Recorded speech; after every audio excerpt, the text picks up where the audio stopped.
Believe it or not, the scariest thing that I've ever done is learn how to really love myself. Like, really be loving to myself. And here's what I mean by that. Loving ourselves feels so scary, and being loving towards ourselves feels so scary because punishment of ourselves and persecution of ourselves and self-protection, all of our mechanisms we've learned how to survive and succeed up to a certain point, the way we push ourselves past our own boundaries, the way we force ourselves to go beyond our limitations all the time, the way we work too much, the way we don't give ourselves what we need because we ignore our needs and our desires. All of that is punishment and persecution. All of that feels safe for us. It feels safer to continue to persecute and punish ourselves, to be self-protective, to make sure that we get it right, that we don't miss out on something, it all comes down to the fact that we can't trust ourselves. We can't trust our body to tell us what we need. We can't trust our instincts, our inner wisdom to tell us what we feel called to or what we desire. That feels too scary.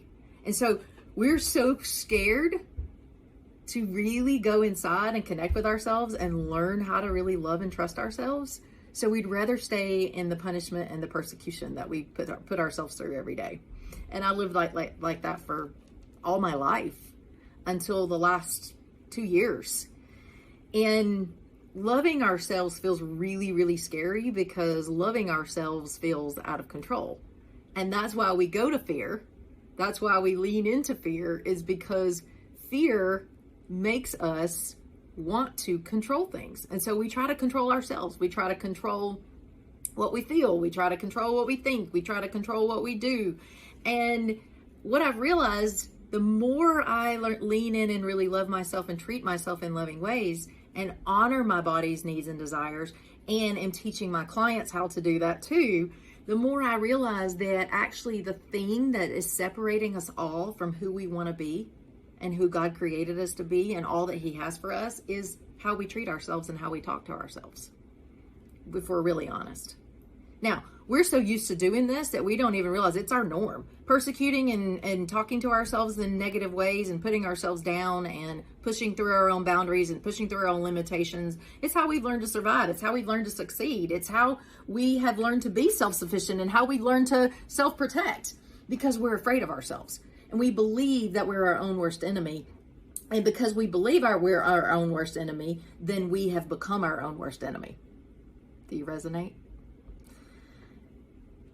It's not safe to love ourselves.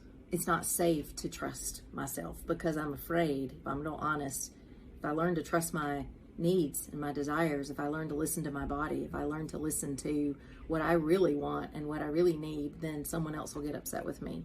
And then I'll lose out on something, or I'll be out of control, or maybe I'll get complacent or fat or lazy, or I'll be wrong. I'll be wrong about something and I'll be punished in some way. I'll miss out. There'll be some kind of negative result of that. Because didn't we learn that early on? So we don't listen to our bodies. We push past our own limitations. We force ourselves. We exhaust ourselves. We deplete ourselves. We do things that no longer are working for us, that everything in us is saying, stop, do that a different way.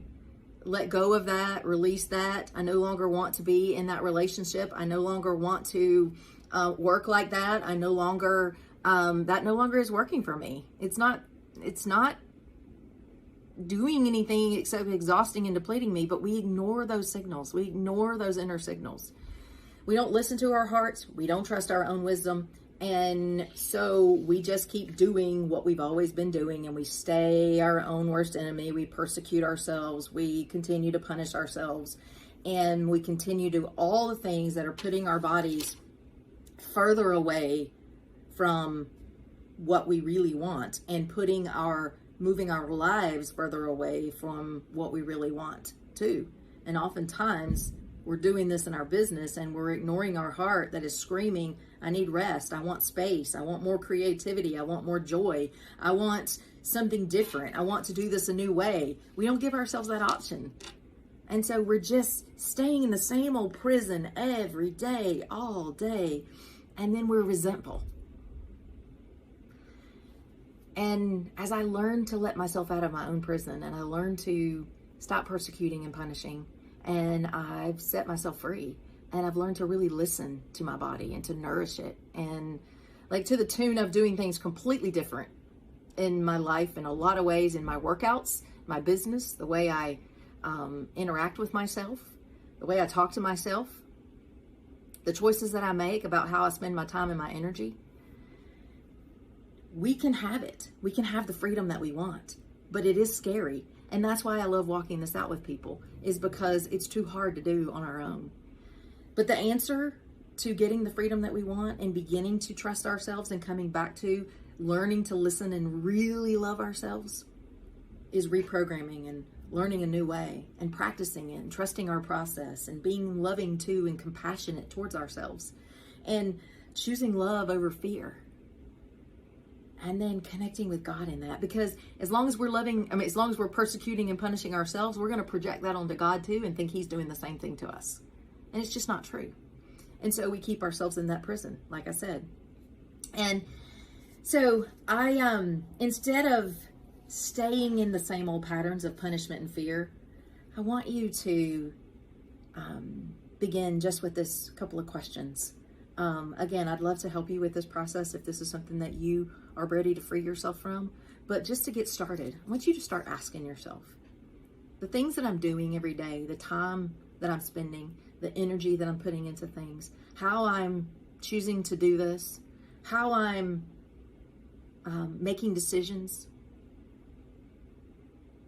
everything I'm doing, everything I'm allowing, is it fear-based?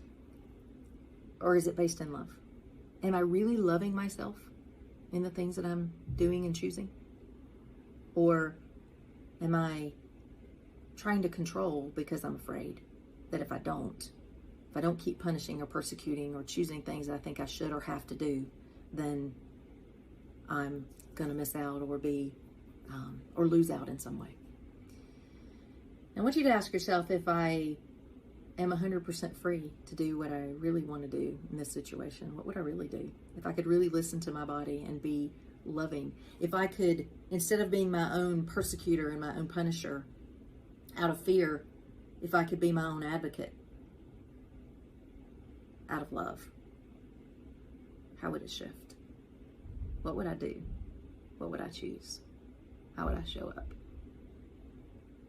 I'll be interested to see how those two questions shift things for you and how you begin to take back your time, your energy, your body, your joy,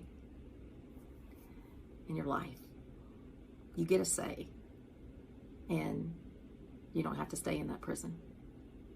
If you want to talk more about this, click that button below, and I'd love to schedule some time with you to talk about how you're ready to let yourself out of your own prison. But try these questions for a starter.